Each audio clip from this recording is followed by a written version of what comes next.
Bom dia a todos! Graça e paz do Senhor Jesus seja com todos nós. Uma ótima quinta-feira para todos. Hoje é 15 de dezembro de 2022. Seja muito bem-vindo ao nosso devocional de hoje. E nesta manhã de quinta-feira, nós vamos dar sequência aí à maratona de leitura bíblica. Vamos seguir falando de Apocalipse. E também nós estamos juntos lendo ali também dois capítulos dos Salmos, hoje Salmos 78 e 79. Bom, Apocalipse capítulo 19, tema do devocional é o fiel e verdadeiro, porque é desta forma que o anjo vai apresentar o Senhor Jesus aqui no versículo 11. Ele vai dizer que ele se chama fiel e verdadeiro. E é nessa apresentação que Jesus vai então, no seu sexto ciclo de julgamento, julgar e condenar agora a besta e também o falso profeta. Mas antes disso, deixe-me ler aqui um texto que é Apocalipse 19, versículo 1, é apenas para dar início aqui à nossa conversa nesta manhã. Apocalipse 19, 1 diz assim: depois disso ouvi nos céus algo semelhante à voz de uma grande multidão que exclamava: Aleluia!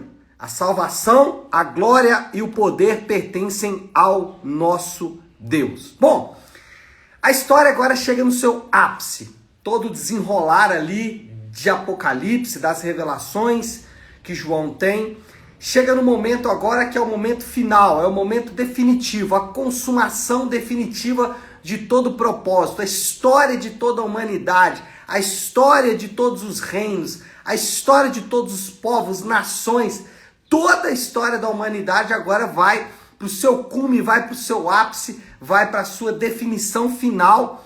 E essa definição final, ela começa aqui com tem dois pontos aqui importantes, podemos dividir, melhor dizendo, esse capítulo 19 em dois pontos muito definidos. Primeiro ponto é uma espécie de desfile oficial, uma espécie de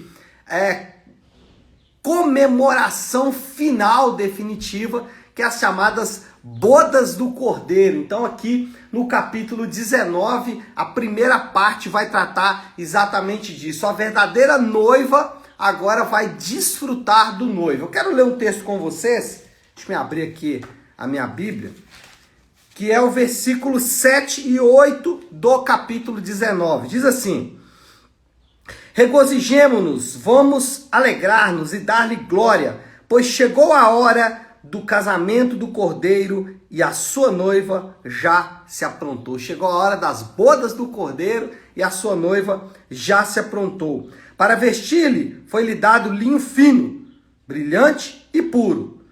O linho fino são os atos de justiça dos santos. Então, aqui o que nós temos nesse primeiro momento é exatamente a apresentação da noiva verdadeira. Lembra que no capítulo anterior, capítulo 18, a Babilônia ela é desmascarada e destruída. A mulher falsa, a sedutora dos irmãos, os falsos deuses, a idolatria, ela é de vez vencida, é de uma vez por todas derrotada. Mas não existe um vácuo, não fica um vazio, porque na cena seguinte, o Senhor Jesus traz então a sua noiva e apresenta a sua noiva como a verdadeira, a fiel, apresenta a sua noiva como aquela que vai de fato ocupar o espaço que é o espaço dela. E o que isso nos mostra de forma muito objetiva para todos os crentes é que o Senhor Jesus ele está em uma relação com a sua noiva. Em Efésios, o apóstolo Paulo vai dizer no capítulo 5 que Jesus está ataviando a noiva, que Jesus está lavando a noiva, purificando a noiva, tirando dela toda mancha, ruga, mácula, tirando desta noiva tudo aquilo que pode comprometer a sua imagem, que o Senhor Jesus está preparando uma noiva que vai se apresentar para ele de maneira definitiva. Isso mostra que o Senhor Jesus, ele não só salva os seus eleitos, mas que também ele transforma os seus eleitos para que possam se apresentar não mais como aqueles que são sujeitos à Babilônia, mas agora sim, aqueles que são sujeitos ao Senhor Jesus. Então, o que isso nos mostra é que o Senhor Jesus está em um relacionamento de intimidade, de comunhão. Isso aqui é importante porque esse relacionamento de intimidade e comunhão não é ou não deveria ser vendido como algo que eu conquisto através de atos, por exemplo, de canção ou de oração. Então, se você ora muito, se você lê muito a Bíblia, e aí você está então em intimidade com Deus. Se você não faz isso, você não está em intimidade com Deus, criando uma intimidade que não é bíblica e principalmente baseado não na fé, mas nas obras, baseado não na graça, mas na atitude dos homens. A Bíblia não ensina isso. A Bíblia ensina assim que nós estamos em intimidade com Cristo. Nós estamos em comunhão com Cristo. Essa comunhão, ela é objetiva, ela é verdadeira e ela acontece porque o Senhor Jesus disse que seria assim. E essa comunhão, ela tem um objetivo, a transformação do nosso caráter. Várias vezes no Novo Testamento, o Senhor Jesus vai se referir, ou os apóstolos vão se referir a esta relação como a transformação à imagem de Jesus. Ou seja, esse discipulado, crescer na palavra de Deus, tornar-se parecido com Jesus. Essa é a verdadeira comunhão, essa é a verdadeira intimidade. E essa intimidade vai ser consumada aqui no final de todas as coisas, quando o Senhor Jesus então vai casar-se com a sua noiva. E aí, essa relação, que é uma relação de amor, de comunhão e de alegria, será perfeita. Essa relação que hoje já existe, de amor, de comunhão e de alegria, vai então ser consumada no final de todas as coisas. E aí, tem tudo a ver com o Salmo 77 que nós lemos hoje. Se você ler o Salmo 77, você vai perceber algo ali muito marcante, que é o salmista meio entristecido, porque a comunhão com Deus não estava tão latente para ele, né? Ele estava ali meio perdido em relação à comunhão com Deus. E os falsos deuses, a Babilônia, a sedutora dos irmãos, ela estava ali oferecendo as suas saídas, oferecendo os seus atrativos, dinheiro, sexo, poder, status.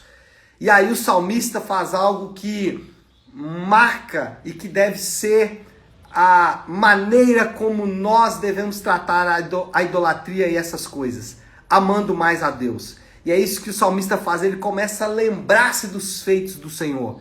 Ele começa a se lembrar de tudo aquilo que Deus já havia feito no passado. E amar a Deus é a maneira como nós podemos vencer os falsos deuses. Só enchendo o nosso amor, só enchendo o nosso coração de amor por Deus. A segunda parte do Apocalipse, primeira parte então vai falar desse casamento definitivo entre Jesus e a sua noiva, mas na segunda parte nós vamos ver a derrota da besta e também do seu aliado, né, que é o falso profeta.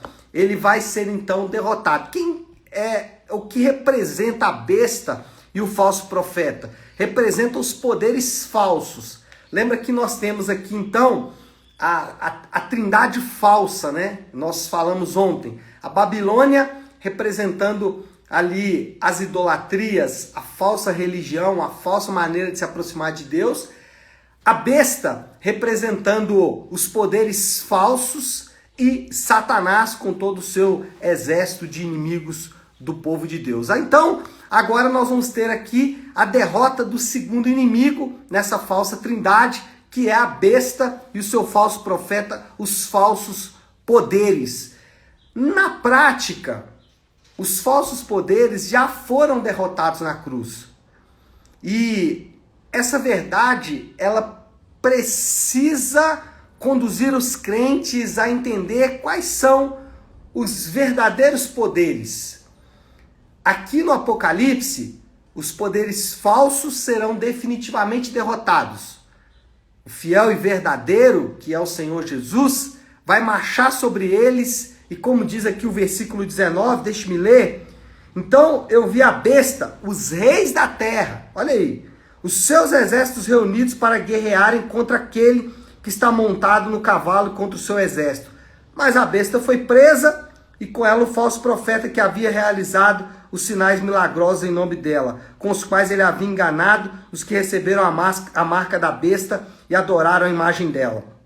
Os dois foram lançados vivos no lago de fogo que arde em enxofre. Os dois, a besta e o falso profeta. Qual é o ponto aqui? O ponto é que essa derrota definitiva dos poderes falsos, né, como ele próprio descreveu, que os reis da terra, na prática, eles já foram derrotados na cruz. Por quê?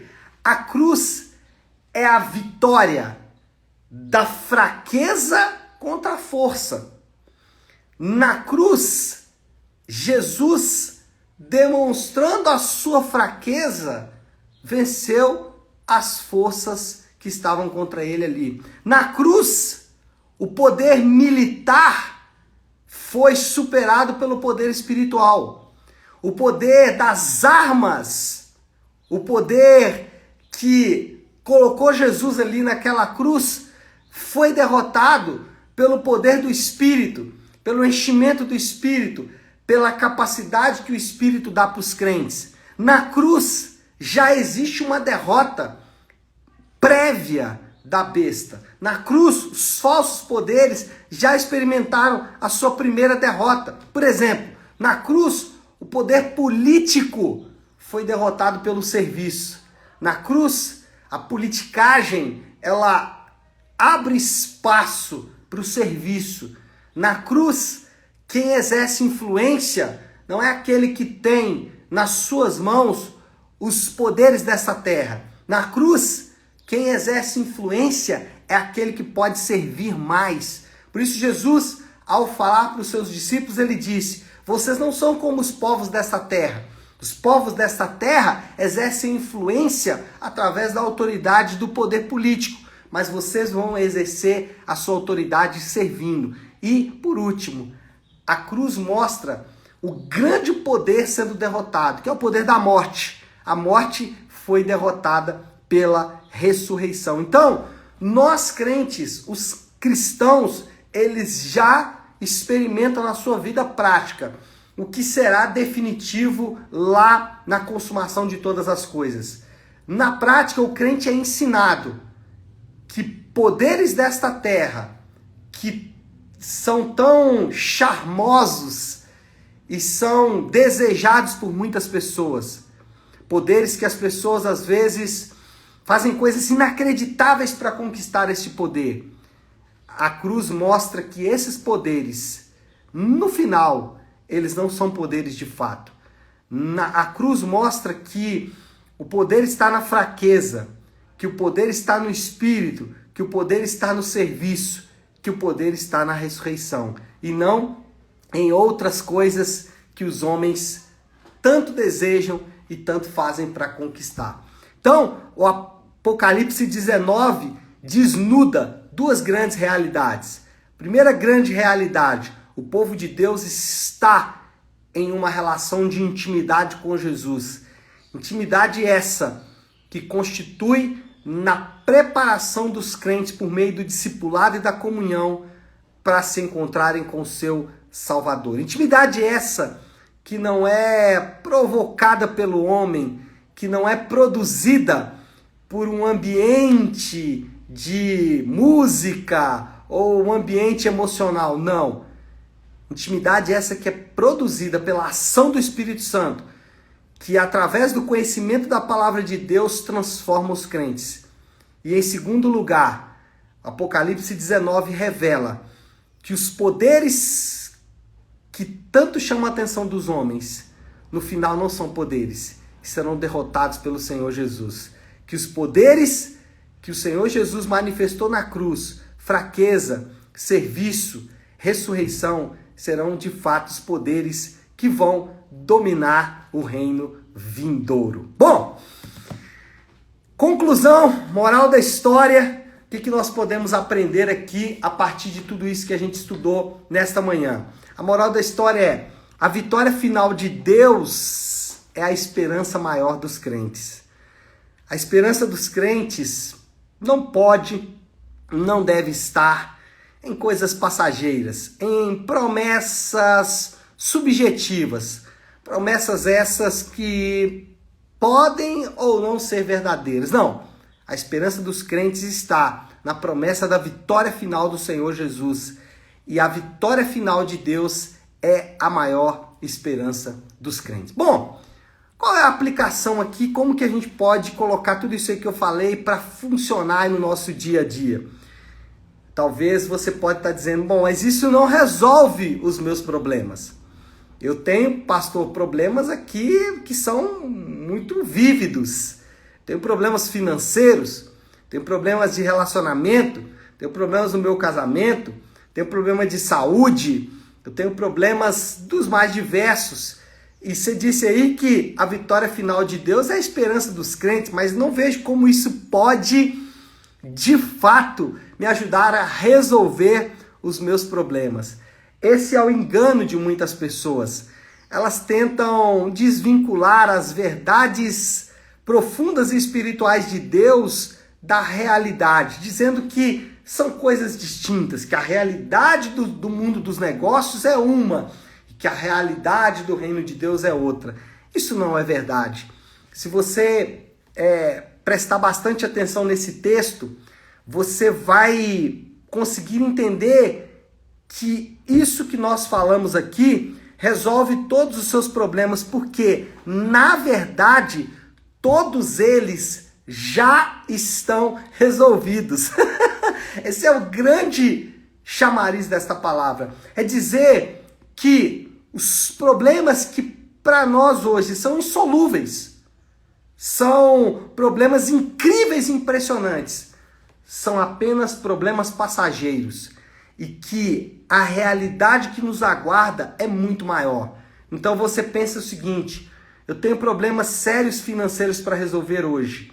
Mas se você pensar com muita calma, você vai perceber que esses problemas representam só uma lembrança de que o Senhor Deus já nos deu vitória sobre esses problemas na cruz e mais, Ele prometeu que esses problemas já estão todos resolvidos.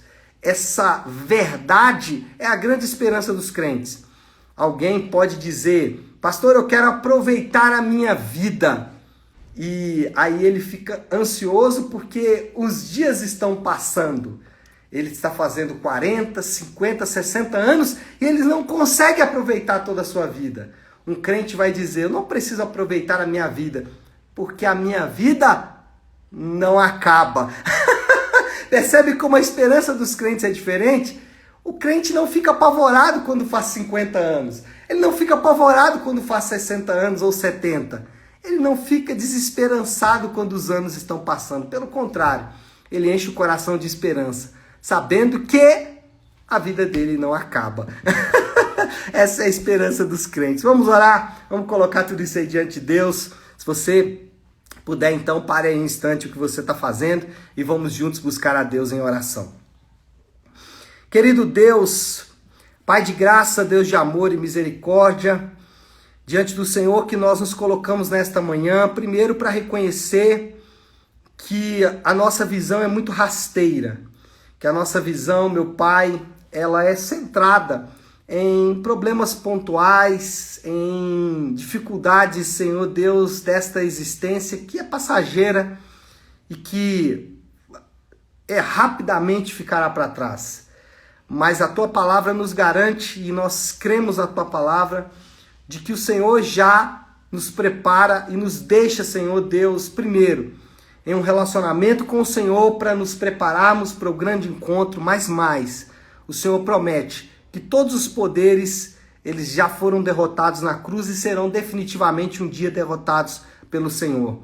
E essa é a nossa esperança, de que os nossos problemas, eles só representam um lembrete de que o Senhor prepara a grande vitória contra esses poderes que vêm contra as nossas vidas. E por isso nós te agradecemos. E agradecemos com o nosso coração cheio de esperança e gratidão ao Senhor. E fazemos isso em nome de Jesus. Amém, amém e amém. Amém, meu povo? Bom, então é isso. Nós vamos ficando por aqui. Que Deus te abençoe. Uma ótima, uma excelente quinta-feira para todos. Fiquem com Deus.